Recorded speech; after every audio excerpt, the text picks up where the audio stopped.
April. Sarah, when was the last time the president talked to Steve Bannon? And this is a serious question.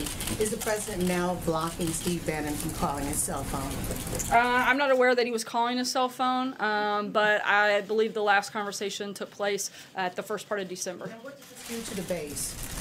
That these two powerhouses are fighting in the Republican Party. What does this do to the president's base? I don't think it does anything to the president's base. The base and the people that supported this president supported the president and supported his agenda. Those things haven't changed. The president's still exactly who he was yesterday as he was 2 years ago when he started out on the campaign trail. His agenda hasn't changed, and he's continuing to fight for and push for that agenda. And I think the base is extremely excited and happy with the job that this president has done in his first year in office. Look at all he's accomplished. I think they're pretty happy with where he is.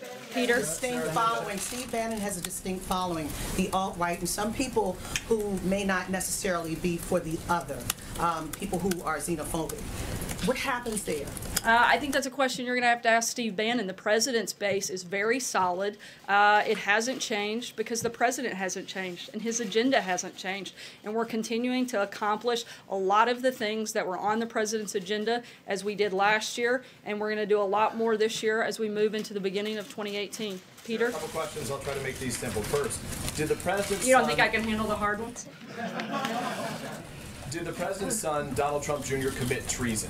I think that is a ridiculous accusation and one that I'm pretty sure we've addressed many times from here before. And if that's in reference to comments made by Mr. Bannon, I'd refer you back to the ones that he made previously on 60 Minutes, where he called the collusion with Russia about this president a total farce. So I think I would look back at that. If anybody's been inconsistent, it's been him. Certainly hasn't been the president or this administration. So to follow up on that, did the president meet any of Donald Trump Jr.'s guests at that June 2016 Trump Tower meeting on that day? As the president has stated many times, no, and he wasn't part or aware of that. John Decker? If I can ask you, after the tweet about nuclear threats, the nuclear button tweet, should Americans be concerned about the president's mental fitness, that he appears to be speaking so lightly about threats regarding the nuclear button?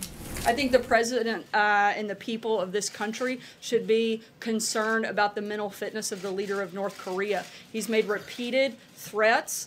He's tested missiles time and time again for years. And this is a president who's not going to cower down and is not going to be weak and is going to make sure that he does what he's promised to do, and that's stand up and protect the American people. Sorry, Peter, I'm going to keep moving. But John? isn't it possible that he could misinterpret that? You said he's unpredictable, so couldn't he misinterpret a tweet like that if he's so unpredictable? I don't think it's, I didn't say that. I think it's extremely clear what the president's position is, and our position on North Korea hasn't changed since the beginning.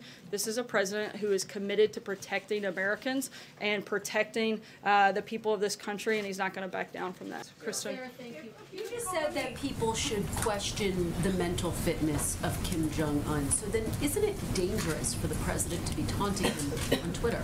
I don't think that it's taunting to stand up for the people of this country. I think what's dangerous is to ignore the continued threats.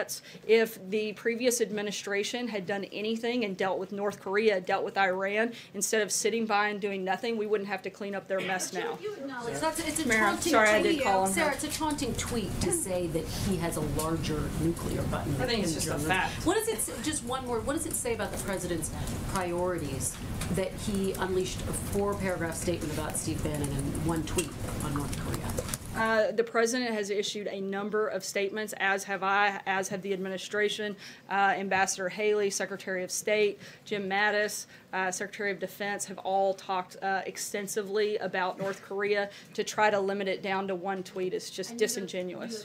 The president knows there is no actual one nuclear button. You're saying it is actually bigger, but the reality is The president's very process. well aware of how the process works and what the capacity of the United States is, and I can tell you that it's greater than that of North Korea. Connor, go ahead. In the past day or so, we've seen President Trump attack the press, the Justice Department, and now his former ally Steve Bannon. By attacking critics and key institutions in our democracy, isn't the president engaging in authoritarian behavior?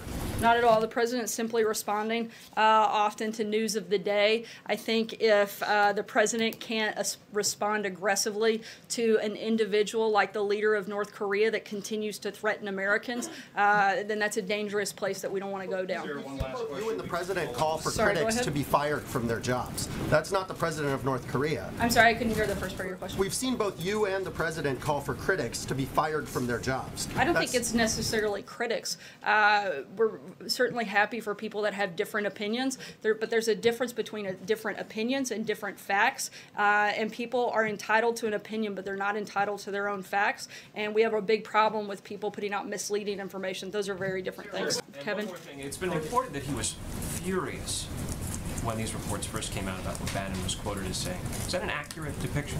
I think furious, disgusted would probably certainly fit when you make such outrageous claims and completely false claims against the president, his administration, and his family. Francesca? Thank you, Sarah. But to pick up on that, this is a pretty dramatic falling out between the president and someone who worked on his campaign and also worked in this White House very close to him every day. And so I think everyone is wondering what led to this quite dramatic falling out, and was it the loss of Roy Moore in that Senate race that was mentioned in the statement? You mentioned that they had last talked in early December. Is this a direct response to Steve Bannon calling the president's son unpatriotic and saying that he committed treason? I think there are a number of factors that played in. I would certainly think that going after the president's son in an absolutely outrageous and unprecedented way is probably not the best way to curry favor with anybody. Ashley? You mentioned the statement the president put out. It was very harsh, and it basically says the entire book is fiction. That said, a note explaining how the book came to be said that the authors conducted interviews for 18 months, including many with the president, spoke to over 200 people, many of the president's top aides and people. He never actually sat down with the president, just to be very clear. Two questions. Did they ever speak on Since the the phone? president. There was one brief conversation that had nothing to do originally with the book. It was, I think, around 5 to 7 minutes in total since the president's taken office, and that's the only interaction that he's had. That's the only interaction that the president has had with Michael Wolff since he took office. If you could reconcile the president's statement with the author's statement about how the book came to be. I'm not sure what the author's statement is on how the book came to be. I know that the book has a lot of things so far of what we've seen that are completely untrue. You have many people that have quotes that are sourced to them that are now coming out publicly and saying that those things are not true. And so I can't speak to what the author's comments were. I can only speak for the White House. Darlene? Does the White House have a copy of the book now? I believe there may be some individuals that do. Jim? Sarah, the president's statement suggests that Steve Bannon had very little influence in the White House, but the president himself elevated him to the same level as the chief of staff and put him on the National Security Council. How do you reconcile that? I wouldn't say that he elevated him to the same level of the chief of staff, and I think that in the actions that Steve took, the president was clear that it didn't have a lot of influence on him or the decision-making process throughout his time here at the White House. Margaret? Can you clarify, because many of us here have seen Michael Wolff at the White House on multiple occasions. We've seen him firsthand, so we know he was here.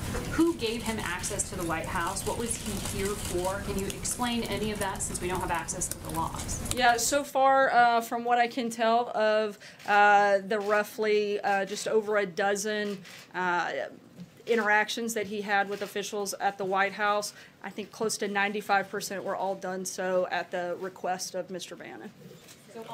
So the compliance really, you would just say, came from Steve Bannon. Other White House officials were not working with him and helping to share information? Any that did so far, as far as we can tell, did so at the request of Mr. Bannon. Deborah?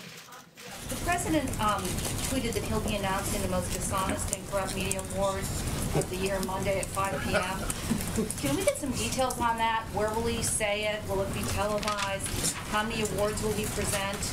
Will there be an Any audience? other judges? I certainly don't want to spoil anything, but my guess is that there are quite a few individuals that could be up for those awards, and beyond that, I think we'll have to see what happens on Monday. corps be there? Will the press corps be in the room for that? We'll certainly keep you posted. It might be hard for him to present trophies if you guys aren't there, but I don't know. We'll have to wait and see what happens on Monday.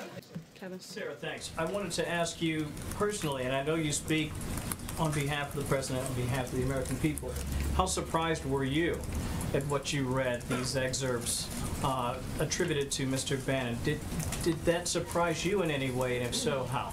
Certainly surprising. I, for one, was somebody who very much believed that the president could and would win. Otherwise, I wouldn't have dedicated so much time to that. But not only that, I worked in the White House since the very first day, and a lot of the characterization that I saw that he was pushing out was the opposite of what I saw take place every day that I've been here. Thanks so much, guys. Does the president think Steve Bannon is crazy?